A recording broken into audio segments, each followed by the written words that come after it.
Bonsoir à tous et à toutes. Donc, je m'appelle Héloïse Pelot, je suis une collaboratrice d'Urbamonde et j'ai le plaisir d'animer cette discussion ce soir. Donc, je vais vous présenter nos trois intervenants et intervenantes. La première, ce sera une intervenante, donc c'est Armelle Choplin, géographe urbaniste, professeur à l'Université de Genève et auteur du livre Matière grise de l'urbain, la vie du ciment en Afrique. Donc, bonsoir Armelle. Bonsoir. Notre deuxième intervenant, ce sera Mamadou Thiam. Mamadou, il est responsable de l'équipe technique d'Urbasen au Sénégal. Donc, c'est une structure qui appuie la Fédération sénégalaise des habitants dans le cadre de la reconstruction de logements au Sénégal, dans la banlieue de Dakar. Et le troisième intervenant, donc, ce sera Damien, qui est ingénieur civil et membre d'Urbamonde et coordinateur du Fonds pour l'habitat solidaire. Donc, bonsoir et merci à tous d'être là. Ma première question, elle est pour Armelle. Armelle, donc dans ton livre, voilà, que je vous conseille, tu écris en Afrique, le ciment devient un produit de première nécessité et le parpaing de béton, lingot du pauvre, matérialise le droit à être en ville.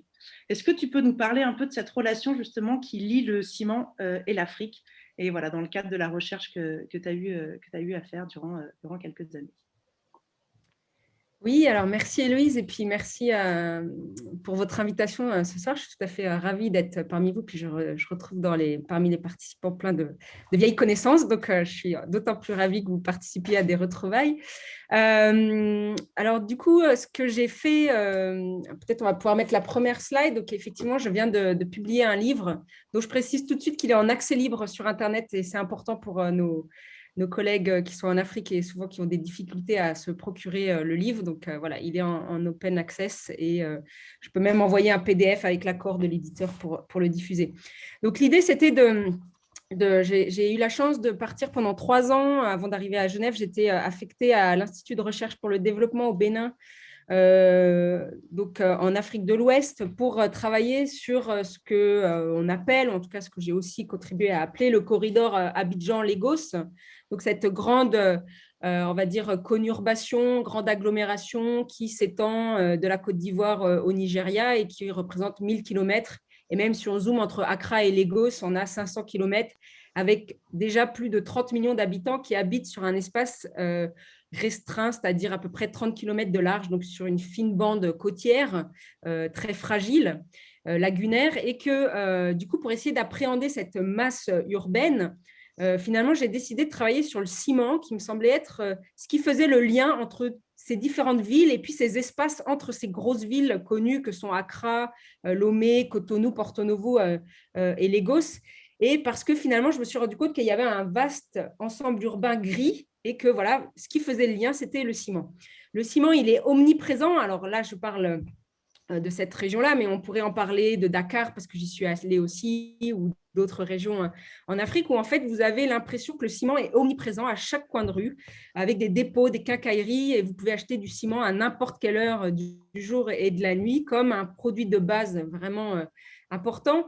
Également un indicateur économique, donc très souvent c'est marqué, on écrit le prix de la tonne à la craie tous les jours comme si c'était le cours de la bourse locale qui peut varier et qui donne aussi des indications sur la bonne santé ou non économique des pays. Et puis un symbole de succès, donc qui est aussi lié à une valeur sociale. C'est pour ça que j'ai appelé ça la vie du ciment, parce que derrière cette matière inerte, voilà, il y a beaucoup d'affects, de désirs, je vais en reparler, qui sont liés à ce matériau. On le voit ici, c'est un jeu concours, voilà, où vous pouvez gagner des parcelles et aussi 150 tonnes de ciment. Donc, comme un révélateur vraiment de la société, des sociétés urbaines africaines. Le slide suivant, s'il vous plaît. Alors, ce qui m'a intéressée, c'était de voir comment l'Afrique était justement en train de devenir la nouvelle frontière du ciment. On connaît des grands noms européens que sont Heidelberg, Lafarge-Holcim, mais que finalement, voilà, ils avaient fait de l'Afrique, avec ce discours sur l'Afrique qui gagne, qui monte, la Africa Rising, vous voyez le Time qui montre ça avec le baobab, symbole, mais aussi derrière la skyline de la ville qui est en train de montrer cette Afrique moderne, et que du coup, on était arrivé à créer presque un consensus politique et économique autour de cette matière, dont on sait qu'elle est très polluante, on en reparlera justement sur les questions environnementales, voire même, vous voyez ici, la Banque mondiale qui en fait un de ces leviers de développement qui dit qu'on doit absolument encourager la production de ciment, que ça va être ce qui va permettre de créer un produit de base pour la plupart des habitants du continent africain, avec même cette idée que voilà, la Lafarge va faire la promotion d'habitat social dans une certaine partie et dans certaines villes. Donc voilà, le ciment serait devenu la preuve de l'émergence. Et il y a même un indicateur, on parle souvent de l'IDH, comme l'indicateur de développement humain, du PNB, du PIB, mais il y a aussi un indicateur qui serait pour mesurer le progrès d'un pays, savoir combien de tonnes de ciment sont consommées par habitant. Et une moyenne internationale d'un pays, on va dire, développé, ce serait autour de 500 kilos par an. Et là, on serait sur du 110 kilos en Afrique de l'Ouest, qui montre qu'il y a une énorme manière et marge de progression pour les cimentiers qu'ils ont bien compris, évidemment. Donc, slide suivante. Ce qui s'est passé ces dernières années en Afrique de l'Ouest en particulier, c'est que des nombreuses cimenteries ont ouvert. Avant, c'était considéré comme un produit lié aux colons blancs qui avaient amené ce matériau dit moderne. Et on sait bien que les villes étaient construites sur la ville en dur des colons et la ville dite, appelée en tout cas comme cela à l'époque, des indigènes, avec des matériaux locaux précaires. Mais il y a une nouveauté, c'est depuis à peu près une vingtaine d'années, le ciment est produit sur place avec de l'extraction qui se fait directement sur place et une multiplication d'ouvertures de cimenteries qui a changé la donne. Donc, je ne vais pas passer sur l'histoire de comment on fabrique du ciment, mais vous montrer, vous voyez que rien que sur cette zone entre Accra et Lagos, on a presque une dizaine de cimenteries ou en tout cas de dépôts de ciment et d'usines d'ensachage qui ont ouvert ces 10 dernières années. Slide suivante. Grâce à un monsieur notamment dont maintenant le nom est connu un petit peu partout, qui est monsieur Dangote. On a entendu, ce nom renvoie à ce magnat du ciment qui est aujourd'hui la première fortune africaine, 25e fortune mondiale, classée par Forbes, désigné maintenant comme l'un des plus grandes figures. Qu'est-ce qu'il a fait Dangote? Il est justement celui qui a permis d'ouvrir des cimenteries localement et il a transformé ce matériau qui était vu comme quelque chose d'extérieur, donc un produit importé, en un produit africain produit localement. Vous voyez ici avec ces différentes images, ici au Togo, on vous dit bâtissons la cité avec le ciment du pays, cette idée qu'il y a une production locale, qu'on peut être fier du ciment. Vous voyez ici pendant la Cannes, ensemble construisons notre victoire autour du ciment local. Donc il y a eu une réappropriation, une africanisation de cette industrie qui fait qu'aujourd'hui, les Africains, en tout cas dans certains pays, sont fiers d'avoir leur propre cimenterie et c'est considéré comme une des industries et des fleurons des industries nationales. Slide suivante. Donc, autour de cette question du ciment, il y a évidemment la question, je vous disais tout à l'heure, d'un consensus. Ce qui est intéressant, c'est que c'est un des rares matériaux et des rares choses sur lesquelles tout le monde s'entend, c'est-à-dire les riches comme les pauvres. Les riches parce que ça leur permet, on le voit, les élites de construire, d'asseoir leur pouvoir. Il y a toute une logistique et une domination, une rhétorique aussi du pouvoir qui passe par l'idée de bâtir. Donc, voilà, on va construire des villes nouvelles. Vous avez ici Eco Atlantic City à Lagos, qui est devenu l'emblème de cette Afrique qui monte. Donc, des tonnes de ciment qui vont être coulées avec du sable déversé pour créer une ville nouvelle sur un polder au cœur de Lagos.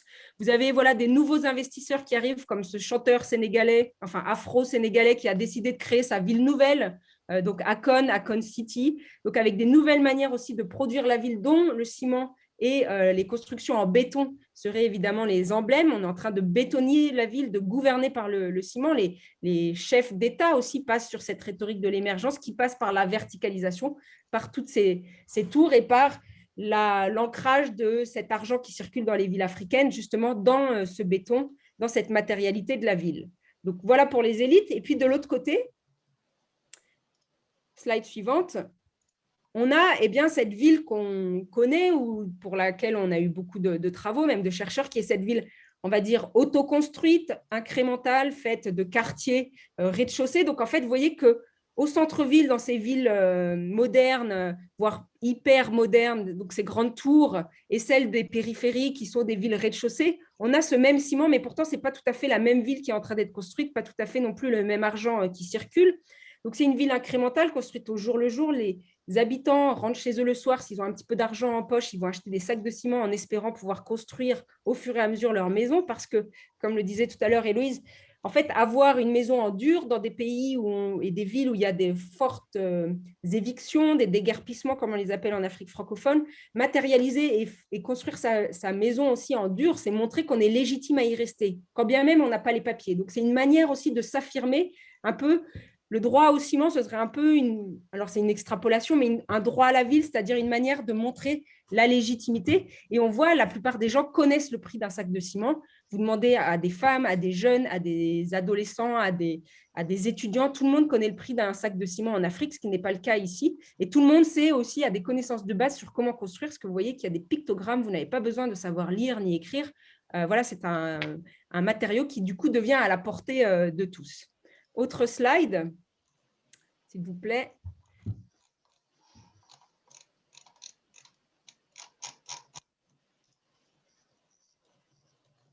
Je vais anticiper sur la slide suivante qui est liée. Du coup, je voulais vous montrer qu'en fait, c'est aussi lié, c'est lié à la virilité aussi. En fait, le ciment, il est chargé de valeur. On mesure la réussite de quelqu'un aux tonnes de ciment qu'il a réussi à faire couler. Aujourd'hui, le symbole de la réussite, c'est de construire ces espèces de palais de béton et que tout cela renvoie aussi à tout un imaginaire. Il y a une espèce de pression sociale qui fait qu'à 20 ans, vous devez avoir une moto, à 30 ans, vous devez avoir la parcelle, à 40 ans, vous devez avoir construit. Et par conséquent, le ciment est effectivement aussi lié à des rapports de domination, mais aussi, de façon assez surprenante, des rapports aussi liés à l'émancipation, notamment des femmes. J'ai vu pas mal de femmes qui construisent, on va en reparler avec la FSH au Sénégal, donc des femmes qui savent construire, qui vont elles-mêmes acheter les matériaux. Donc, contrairement à cette image que le BTP est uniquement réservé aux hommes, on va trouver aussi ces figures des femmes qui sont particulièrement présentes en Afrique. Et je crois que ça s'arrête là pour ma première partie de la présentation, si mes souvenirs sont bons. Avec essayer de montrer un petit peu tous les panels d'images et d'affects et de liens qui sont faits autour de ce matériau, de cette matière grise qui est loin d'être inerte, et on voit qu'elle est liée aussi à beaucoup de vie, beaucoup de trajectoires sociales. Les gens souvent disent qu'ils pensent au ciment, ils pensent à construire, ils pensent à avoir leur chai et que ça leur habite leur esprit en permanence, d'où aussi cette pression autour de ce matériau à la fois banal, mais qui finalement devient chargé de tout plein de valeurs sociales, politiques et économiques. Voilà, je reviendrai tout à l'heure. Merci Armelle, tu m'as fait une transition parfaite pour aller vers Urbasen et la FSH. Donc maintenant, je vais me tourner vers Mamadou. Juste avant, je vais vous introduire rapidement, enfin vous présenter rapidement Urbasen. Urbasen, c'est une ONG d'appui technique qui est basée dans la banlieue de Dakar, qui est née en 2005 d'un programme notamment de planification urbaine qui avait pour ambition de trouver et qui a trouvé des solutions à des inondations récurrentes dans la banlieue de Dakar.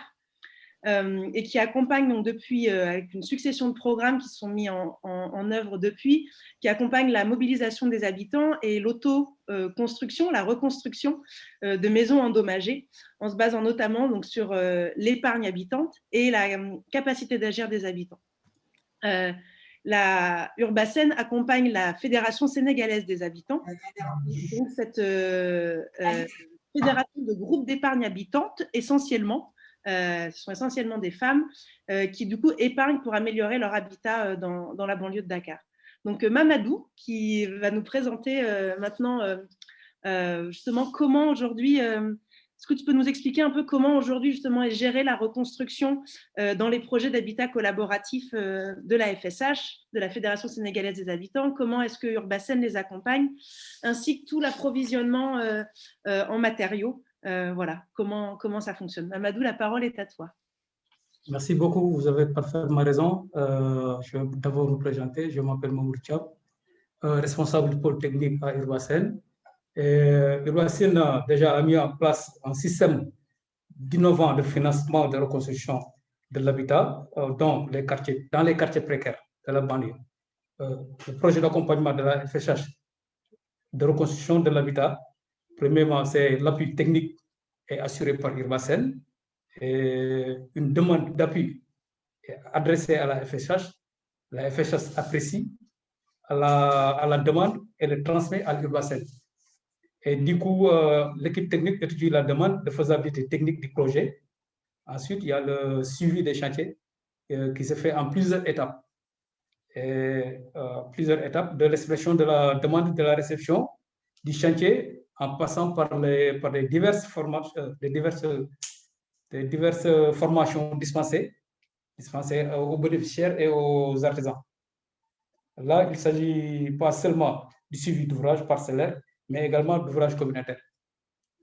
Comme vous le voyez dans le slide là, ce programme d'appui que vous voyez dans le slide, en premier, il y a une maison qui est vraiment totalement démolie par l'inondation.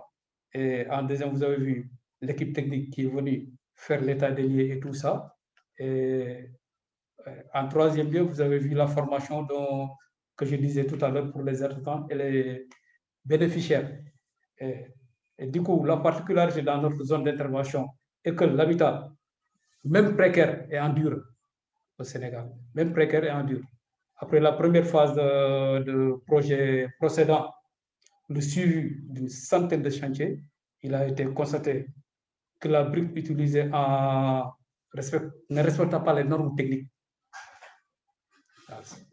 Ce que nous a insisté à mettre en place une briqueterie en ciment. Et vous voyez, comme vous voyez sur le slide, les briques présentées n'étaient pas de bonne on a vraiment ce qui nous a insisté à la question de faire une briqueterie.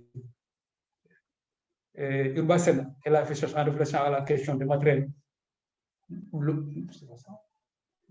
C'est ça? C'est déjà insisté à faire une briqueterie, mettre une briqueterie en place. Une briqueterie en ciment. Et c'est ça. La Urbasen et la FSH ont l'occasion de mettre une briqueterie en place. Est-ce que vous pouvez nous en dire un tout petit peu plus sur comment elle fonctionne? La briqueterie avancée? Ah, super. La briqueterie. Comment elle fonctionne? Ah, très bien. C'est la précédente. Vous avez l'autre slide.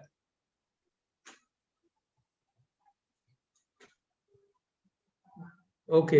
Bon. Du coup, en faisant les états, très bien, en faisant les états des lieux, on a pu constater que les briques dont les populations construisaient n'étaient pas de bonne qualité. Donc, c'est ça qui nous a insisté à programmer une briqueterie en dur. Et c'est même les femmes qui font les briques à cet instant. Et pour les briques, on le fait de bonne qualité, sable, ciment, grain de riz. Et on fait tout le mélange avec une bétonnière. Et on a une pondeuse à l'appui qui est déjà sur place. Et c'est les femmes de la FHS qui font tout ce circuit-là. D'accord, très bien, Mamadou. Merci. Merci beaucoup. Du coup, Armelle, je vais revenir vers toi concernant aujourd'hui. Donc, Mamadou vient de nous montrer aussi comment fonctionne la reconstruction au Sénégal. Donc, on s'aperçoit bien que la plupart de la reconstruction se fait en béton.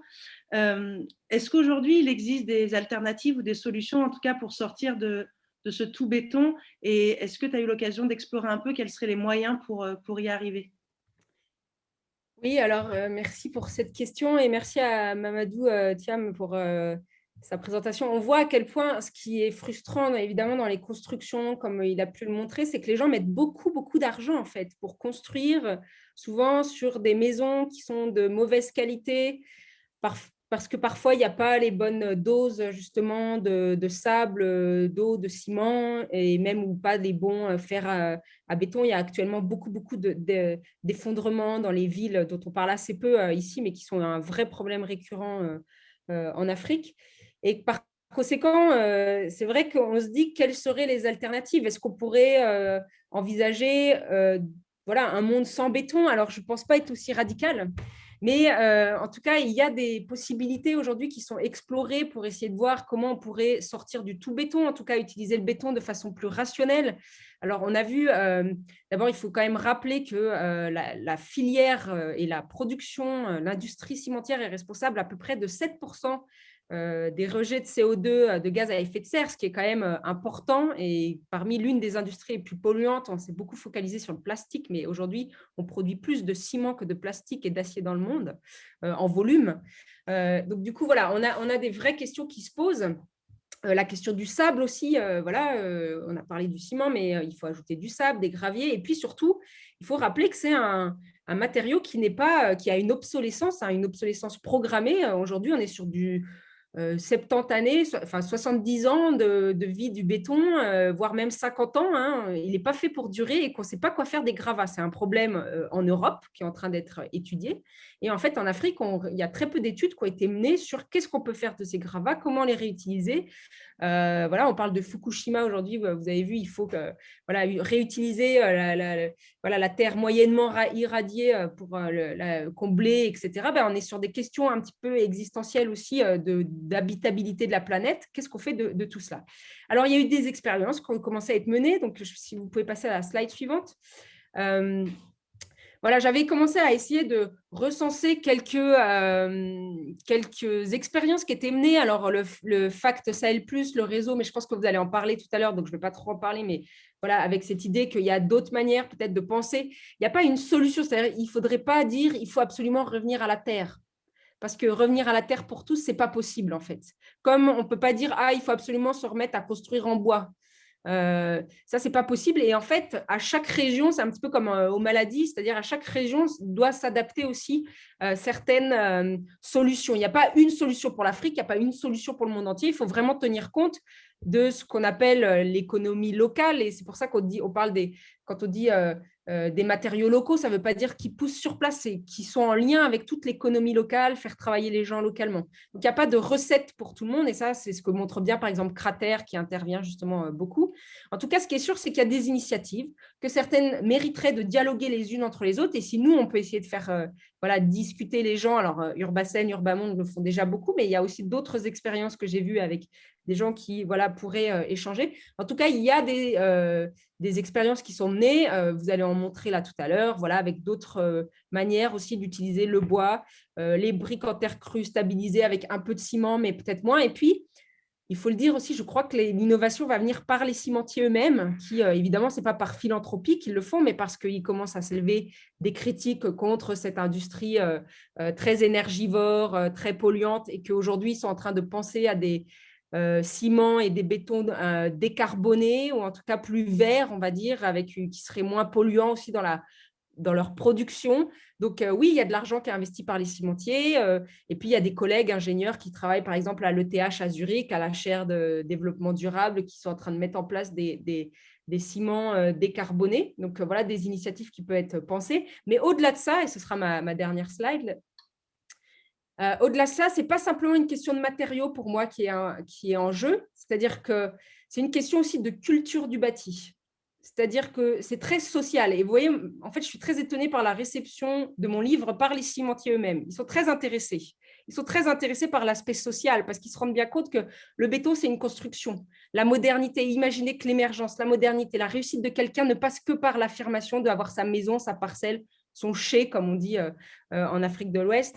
Donc, en fait, c'est toute une culture du béton qu'il faut repenser ici comme ailleurs, comme là-bas d'ailleurs. Et c'est pour ça que c'est intéressant, l'échange de ce soir, de montrer que ce n'est pas des filières qui sont complètement opaques et l'une étant déliée de l'autre. On sait que la question de la Farge-Holcim en Suisse est très liée à ce qui se passe aujourd'hui en Afrique et que du coup, tout ça est très lié. Et donc, c'est une culture globale du bâti qui doit être invitée à être repensée. On peut construire autrement, pas partout pareil. Les architectes ont un rôle énorme à jouer. Le fait déjà qu'il y ait très peu d'écoles d'architecture en Afrique, qu'il y ait l'école de Lomé qui soit une des seules reconnues et qu'il y ait très peu de cours jusqu'à maintenant sur l'architecture vernaculaire, sur comment on peut construire autrement, est un signe, mais ça va être aussi un changement. Et je pense que les architectes africains en particulier sont des architectes avant d'être africains, ce qui n'a pas été toujours le cas parce qu'on leur a souvent renvoyé l'idée que finalement, l'architecture africaine n'existe pas vraiment. On parle de, voilà, des vieux bâtiments, de Djenné, de Mopti, etc., de la vieille mosquée, mais on ne parle pas de l'architecture comme en tant que telle. Or, il y a une architecture, il y a des normes, des idées à repenser, la ventilation à repenser. On ne peut plus construire des maisons en se disant qu'en fait, on ne fait pas de fenêtres comme au Nigeria parce que de toute façon, ce sera climatisé. Donc voilà, il y a beaucoup de choses qui vont venir par les architectes, par les élites aussi, par les diasporas qui circulent, qui amènent avec elles des idées. Si les diasporas commencent à construire, non pas tout en béton, mais avec d'autres matériaux, ça peut aussi avoir l'idée de mimétisme.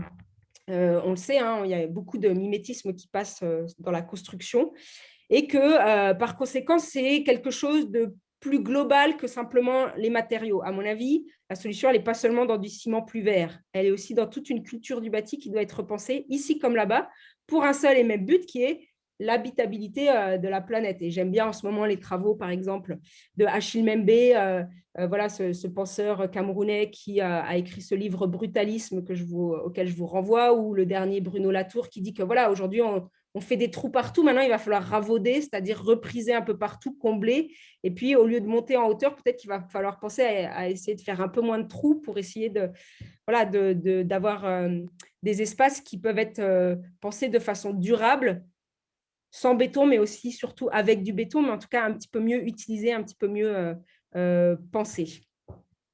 Voilà. Merci Armelle. Je pense qu'il y aura quelques questions qui te seront adressées. Je vois. Ensuite, tu peux commencer à les regarder. Du coup, je vais retourner vers Mamadou. Cette culture du bâti dont parle Armelle, aujourd'hui, comment est-ce que Urbasen et la FSH, justement, réfléchissent à introduire de nouvelles formes de construction ou de nouveaux matériaux de construction? Comment fonctionne la sensibilisation? Voilà, et est-ce qu'il y a des freins? En tout cas, si oui, lesquels? Voilà, on serait assez intéressé d'avoir le point de vue d'Urbasen et de la FSH là-dessus. Le micro est coupé. Merci. C'est vrai que Urbasen et la FSH réfléchissent à la question du matériel locaux. Et l'idée pour nous, si je dis nous, c'est qu'Urbasen prend en compte la durabilité, le confort technique, mais aussi le coût. Ainsi, Urbasen et la FSH pensent à produire en série de briques en terre, TIFA, et former le maximum d'artisans pour répondre à la demande sans cesse croissante des membres de la FSH. C'est ainsi une première formation a été faite à Saint-Louis. Pour la formation, il y avait 30 artisans, y compris les membres de la FSH et vraiment de l'Urbasen. Et pour les freins, indisponibilité du matériau, notamment la terre, qui augmente le coût de la production. Les briques en terre coûtent plus cher que les briques en ciment. Pour le moment, c'est une matière méconnue de la population. C'est pourquoi il est nécessaire d'engager un processus de sensibilisation, de formation et également de démontrer par l'exemple les bienfaits de ce matériau. Et vous avez sur le site que Urbasen a mis en place une fabrique pour fabriquer des briques en terre TIFA et aussi fabriquer des briques en TIFA surtout. Et voici la plateforme qu'on a déjà construite pour recevoir tous ces travaux-là, pour la briqueterie terre TIFA.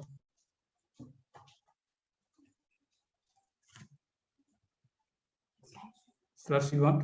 Oui. C'est ça que je disais tout à l'heure, mettre en pratique les matériaux locaux, projets en perspective. Déjà, il y a ce que je dis, l'expérimentation sur les micro-projets, expérimentation de l'usage des matériaux de la construction des maisons. Troisième, expérimentation de l'usage des matériaux dans la construction à neuf. C'est ça. C'est ça que je disais tout à l'heure. Pour le moment, c'est une matériel méconnu de la population. Pourquoi il est nécessaire d'engager un processus de sensibilisation et de formation. Et il est également démontré par exemple les bienfaits de ce matériau. Et vous voyez, si c'était à Saint-Louis, lors de notre formation que je disais tout à l'heure, avec les 30 artisans, y compris les membres de la fédération et ceux d'Irbasen. Voilà les femmes en œuvre, qui sont en œuvre sur le TIFA. Et sur leur selle en bas, on a préparé, c'était préparé pour faire des briques en terre TIFA. Et ça, sur leur slide, c'est le produit qui est en essor.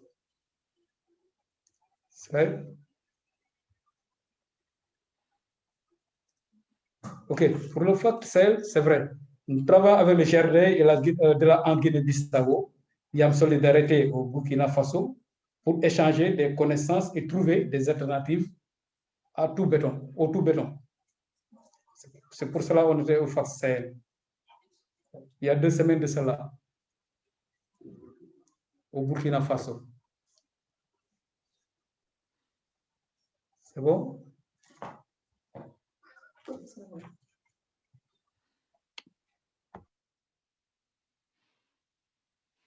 C'est bon, il n'y a plus de...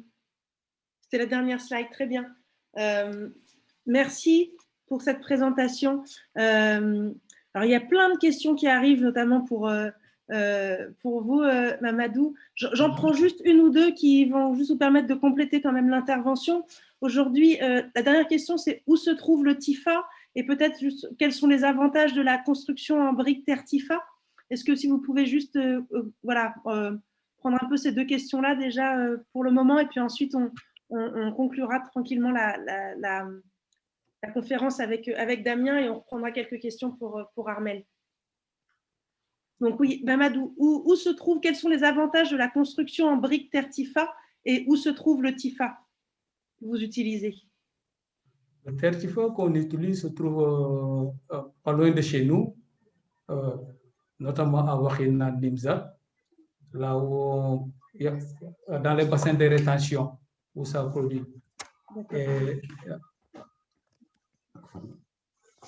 il y en a à Saint-Louis, il y en a du côté de Kermbaïfal, Rufisque, on en trouve beaucoup. C'est une fleur envahissante qui est dans tous les lacs et vraiment, c'est ça. Hein. Et aussi, pour l'autre question, il y a la durabilité, le confort thermique et aussi le coût. C'est ça. Surtout le confort thermique. C'est un de ces avantages aujourd'hui, le confort thermique pour cette brique terre TIFA. La question? Aujourd'hui, un des avantages de la construction en terre TIFA, justement, ça serait le confort thermique. C'est le confort thermique, oui, oui. Très bien. Aussi, nous essayons de baisser les coûts pour la construction en série. Nous essayons ça. D'accord. Et une dernière question pour vous, en fait, qui est aussi dans le chat. Vous m'entendez bien? Je parle d'un peu plus fort. Ouais. Une dernière question. Est-ce qu'aujourd'hui, il existe la durée de vie des agglos en BTC? Est-ce qu'il existe une bonne qualité justement pour les briques en béton? C'est une autre question qui a été posée. Du coup, je vous la pose dès maintenant et ensuite, on passera à Damien et sur les perspectives de coopération internationale.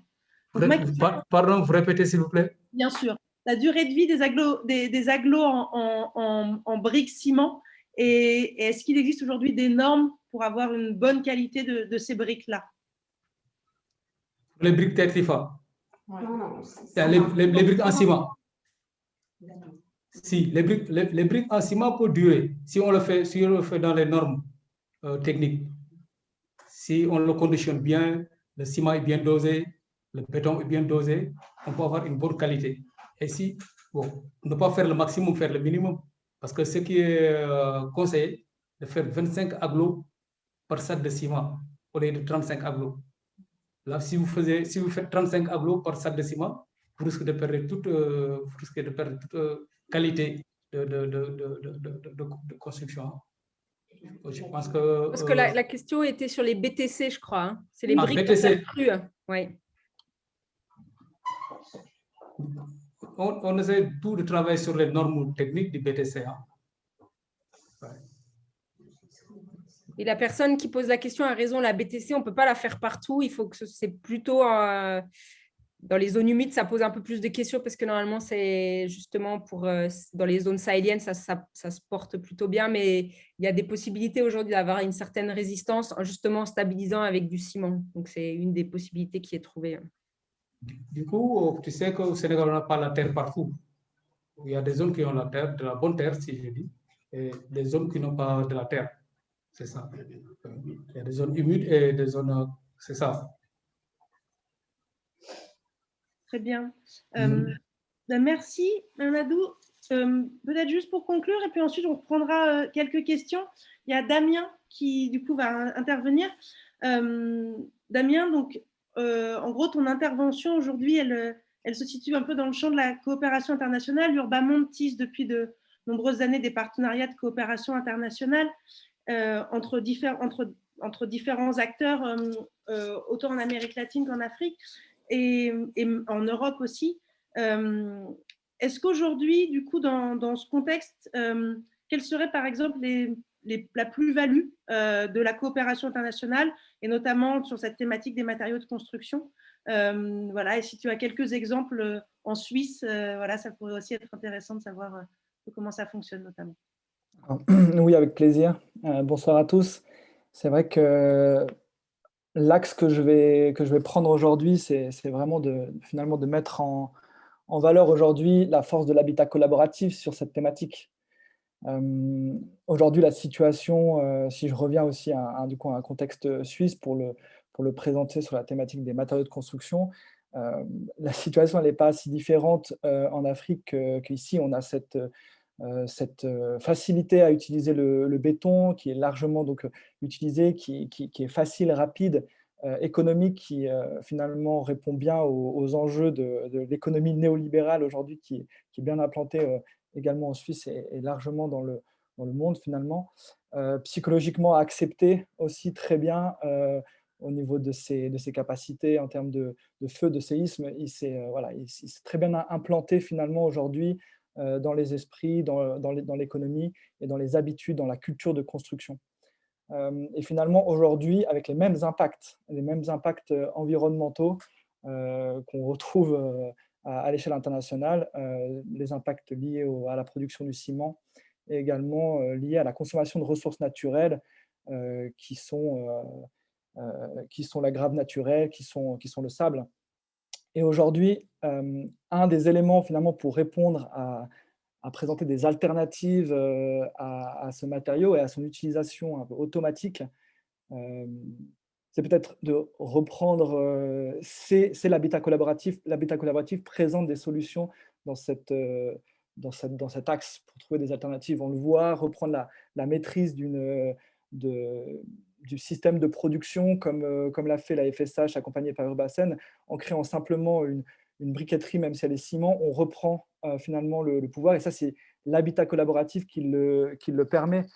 Aujourd'hui, cet habitat collaboratif, on a une maîtrise d'ouvrage qui est ces groupes d'habitants organisés qui collaborent avec une maîtrise d'œuvre, des architectes, des ingénieurs et d'autres spécialistes qui apportent leurs compétences sur un ensemble de thématiques, mais notamment les matériaux de construction, et des entreprises, des artisans qui la mettent en œuvre. Ce trio finalement est essentiel. Il doit collaborer pour justement faire de nouvelles propositions en matière, en alternative au tout béton, disons. Et les acteurs académiques, les acteurs associatifs viennent soutenir également cette dynamique. On le voit ce soir avec l'intervention d'Armel, sa recherche, la présentation de ses résultats. Donc ces éléments, l'habitat collaboratif comme un levier d'action pour proposer d'autres matériaux de construction plus écologiques et plus durables, c'est une réalité. On le voit, on l'a entendu au Sénégal avec des éléments concrets, des projets concrets, mais également en Suisse, on le détecte aussi, on le voit très nettement. Et du coup, plusieurs projets qui aujourd'hui ont été mis en place, et ça nous permet aussi de voir comment se lèvent progressivement ces freins. Ça, c'est le bâtiment de la coopérative Équilibre à Genève. Ils avaient clairement choisi, ils voulaient mettre du bois dans leur construction en majorité. On se passe pas du béton, il faut juste l'utiliser au bon endroit, dans les sous-bassements. Mais ensuite, quand on passe hors sol, finalement, on peut commencer à construire élevé et des bâtiments multi-étages, également en bois. Ils avaient également envie d'introduire une isolation en paille. Et c'est ce qui a été réalisé dans ce bâtiment, 2000 bottes de paille pour réaliser l'isolation, des bottes de paille non traitées, récupérées directement sur le champ, simplement ficelées et mis en place dans le bâtiment. Cette fois, il y a eu un frein normatif qui a imposé que l'isolation combustible soit associée à une structure incombustible, et la police des constructions a obligé la structure en béton. Ils ont choisi, entre guillemets, la paille plutôt que finalement de valoriser le bois. Ce qui est intéressant, c'est que le même bureau d'architecture qui a travaillé sur ce projet a travaillé avec une autre coopérative 4 ans plus tard, qui est la coopérative de la Bistoquette, encore du coup à Genève. Et 4 ans plus tard, la norme avait déjà évolué sur finalement les discussions qu'il y avait eu avec l'ensemble des acteurs de la construction, autant ceux qui la maîtrise d'œuvre que finalement ceux qui gèrent les normes. Dans le cadre de ce bâtiment-là, justement, on aura une structure en bois qui a été ramenée à une ossature en poteaux et poutres pour éliminer le maximum de colle. Parce que c'est beau de parler de bois, mais on a finalement la colle qui représente un impact aussi très conséquent en termes de bilan écologique et de bilan carbone sur le matériau. De plus, la paille qui va être utilisée pour isoler finalement ce bâtiment va être insufflée, ce qui offre également des possibilités différentes en matière de concept architectural. On n'est plus lié à cette botte de paille qui est normalisée au niveau de sa taille, et on peut offrir d'autres possibilités. Ce qui est aussi intéressant dans le cadre de l'habitat collaboratif, et là on travaille donc avec des coopératives, c'est qu'il y a il y a à l'intérieur du groupe qui dirige son projet, il fait des choix. On veut plus de bois, on veut de la paille, on veut des matériaux plus écologiques. Ça s'organise, les discussions permettent de lever des freins. Et également, dans le collectif, on va tenter des choses qui n'ont pas eu lieu, et c'est l'expérience qui peut se mettre en place. C'est aussi la force de l'habitat collaboratif. Et également, entre les projets, cette concurrence positive qui s'organise entre les projets. La coopérative qui veut faire mieux que celle d'avant et qui du coup pousse le concept plus loin et permet de mettre en place des nouvelles solutions. Également, toujours dans l'alternative au tout béton, aujourd'hui on réalise de la terre coulée, également en Suisse. Pour ce projet, c'est ce qui est prévu. Donc sur la base en fait finalement de la technologie du pisé, qui permet du coup de remplacer des murs en béton.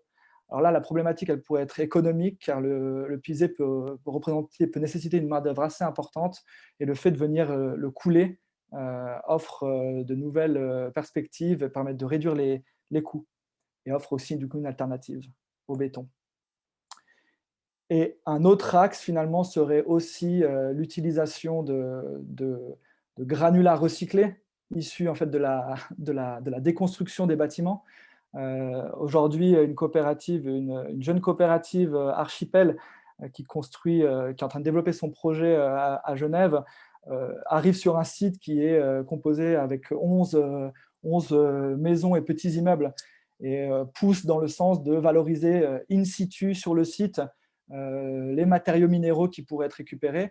Et ça, techniquement, il n'y a pas de limite. Et aujourd'hui, la norme permet de les utiliser sans problème. C'est vraiment l'organisation. On parlait de la culture du bâti. Armelle parlait de la culture du bâti. Aujourd'hui, on va devoir lever des freins en faisant évoluer cette culture du bâti, parce que techniquement, c'est tout à fait possible. Les ingénieurs civils ont juste moins l'habitude de le faire. Et l'habitat collaboratif, le groupe d'habitants organisé avec sa maîtrise d'œuvre, son architecte avec qui il dialogue, peuvent venir finalement faire évoluer la thématique. Donc ce réseau, à nouveau, cette coopération entre les groupes d'habitants organisés et leurs partenaires est un levier d'action. Et également un frein, ce sera le dernier point, c'est le frein parfois économique. On en a parlé également dans les différentes interventions. Aujourd'hui, à Genève, je fais sans la slide, elle arrive, elle est là. On a 34 millions de francs qui sont donnés pour la performance, l'efficience énergétique des bâtiments. C'est une subvention qui représente un levier pour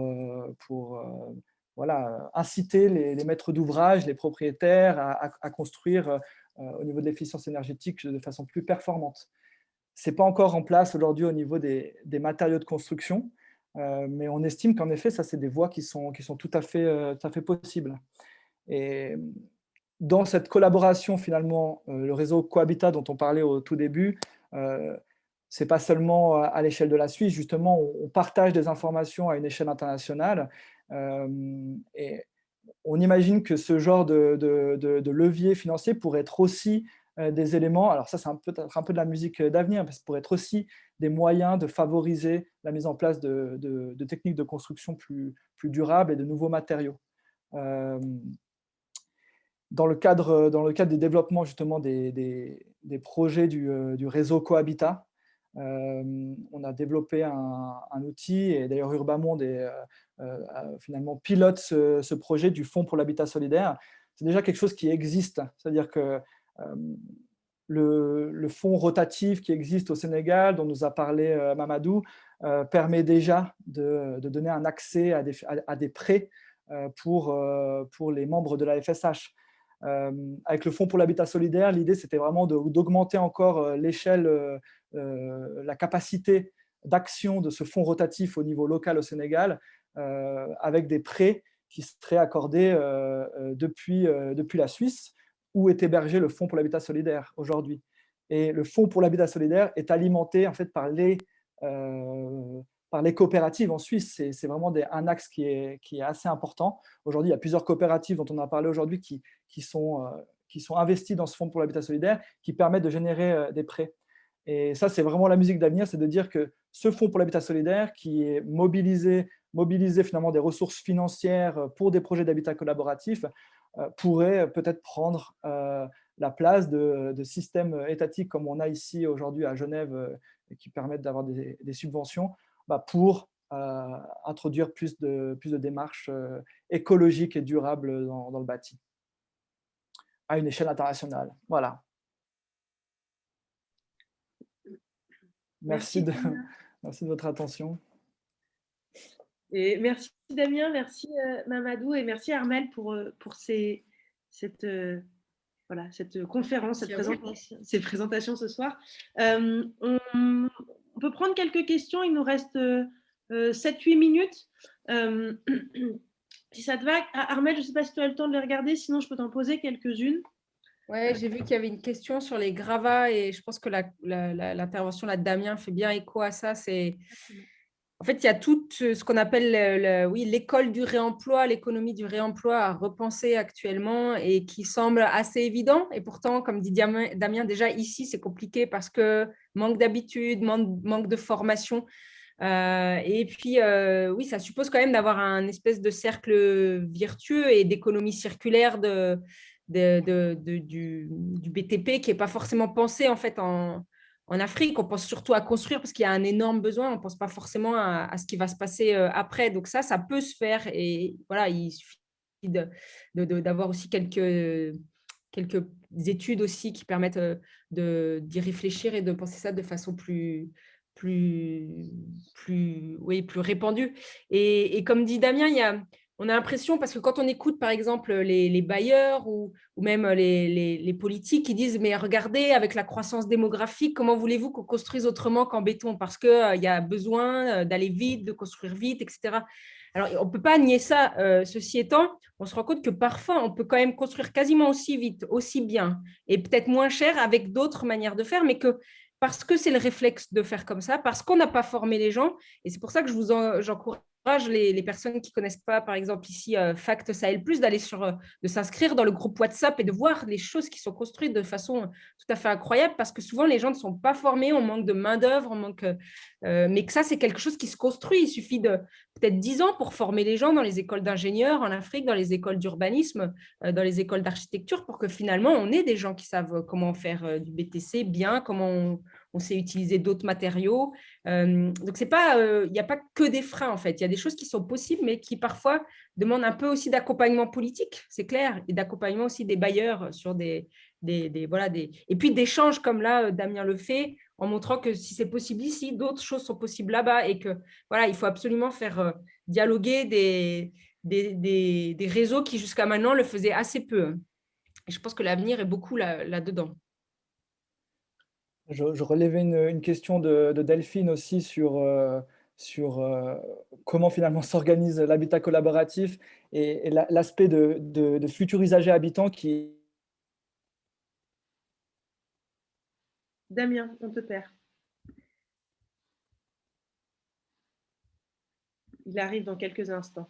En attendant, peut-être Armel… Ah, vas-y, Damien, c'est bon. C'est bon? Je suis revenu? Ok. Non, je relevais l'aspect de… l'habitat collaboratif s'organise autour d'un groupe d'habitants très associatif qui exploite le bâtiment. Mais justement, l'intérêt, c'est d'avoir ce groupe en amont, ou en tout cas un groupe qui le représente, parce que justement, c'est cette personne-là qui va faire les choix. Et c'est parce qu'on a ce collectif et son réseau de partenaires qui sont autour, qu'on va pouvoir essayer d'aller chercher des nouvelles solutions, de prendre des risques parfois et de retourner finalement le problème que souvent des entreprises peuvent nous poser, de dire non mais ça c'est pas possible. En fait peut-être que si c'est possible, et nous on a envie d'y réfléchir, et c'est une force d'être le maître d'ouvrage.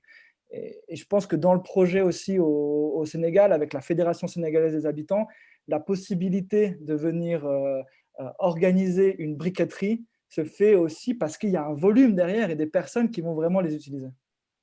Et que ce ne serait pas possible finalement s'il n'y avait pas tout ce réseau autour de façon très individuelle, c'est rare. Bonjour Keita. Bonjour Keita. On va apparaître. Donc, créer des coopératives, mobilisez-vous. Les terrains, c'est vrai qu'à Genève sont rares, mais voilà, cette problématique, elle a une échelle internationale. On peut s'organiser. Il y a des personnes pour accompagner, des structures associatives, des assistances techniques pour justement développer cette ville et produire cette ville comme on l'entend, et pas forcément en tout béton. Oui, peut-être Mamadou, justement, sur cette question des coopératives, la FSH est quand même un bel exemple d'une solidarité financière, et pas que, en tout cas qui s'est créée dans la banlieue de Dakar, si vous voulez juste redire 2 mots là-dessus. Mais Bon, pour la Fédération sénégalaise des habitants, bon, tout ce que je sais sur eux, c'est qu'ils sont organisés. Et c'est des femmes vraiment qui sont des battantes et vraiment qui sont solidarisées pour mettre en place cette équipe-là. Et vraiment, on les félicite et vraiment, il va être derrière eux pour les accompagner. Et pour la question de Saïd Diop, j'ai vu qu'il demande la durabilité du BTC. Donc, c'est 120 ans. Comme on ne vit pas 120 ans, je dirais 80 ans. C'est ça. Merci. Merci Mamadou. Merci. Armel, je vois qu'il reste peut-être 1 ou 2 questions potentiellement qui te sont adressées, notamment sur le rôle des industriels dans la bétonisation de la ville et la campagne d'ailleurs, en 1 minute. Voilà. Et j'ai vu qu'il y avait toute une question sur les marchés des matériaux. En fait, je pense que il y a il y a tout, comme l'a bien montré Damien, c'est-à-dire on ne peut pas commencer juste en prenant les maçons qu'il faudrait former. C'est tout un ensemble et c'est là où on a toute une économie circulaire du BTP, une économie politique à repenser, et qu'il y a tout un travail à faire aussi avec les industriels qui évidemment sont ceux qui font de l'argent sur le béton, mais qui sont aussi ceux par qui l'innovation va peut-être arriver. C'est pour ça que je pense que ne faire que les diaboliser, ça, c'est pas forcément en fait